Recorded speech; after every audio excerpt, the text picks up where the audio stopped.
Hi, I'm Angela White, and I'm going to do a little encaustic demonstration for you using an Indonesian chop.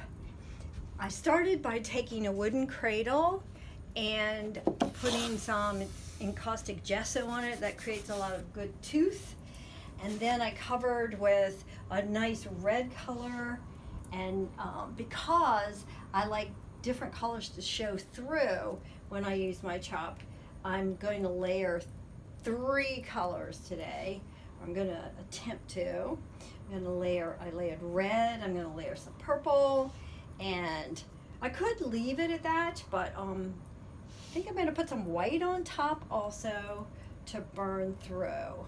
Thinking about that right now. But I have the palette heated at 220 degrees.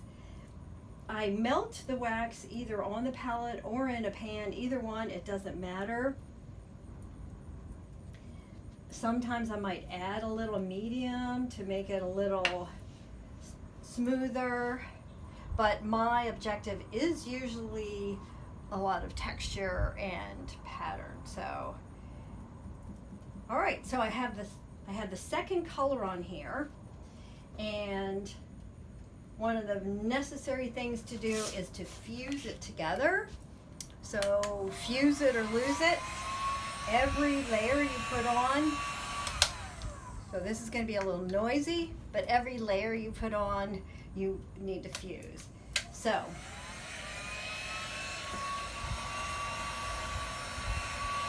and again,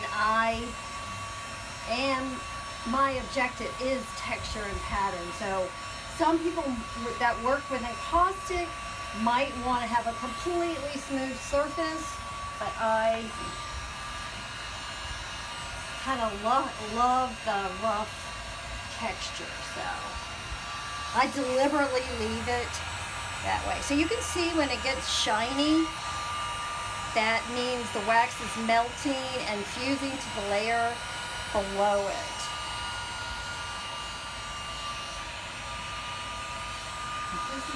This is a relatively large piece, 12 by 16. I often work in much larger, 30 by 36, or you can work in 6 by 6. Those are my favorites. You can work in a lot of, these cradles come in 8 by 10 also, or other sizes. So, okay, so I have covered the cradle with white, the third color. I've deliberately left a lot of texture on. I fused each layer. I've heated up the chop that I'm going to use. I'm going to try one impression and see what happens, okay? So, press it, lay it down, and press it a little bit, and let's see what magic happened here. Woo, okay.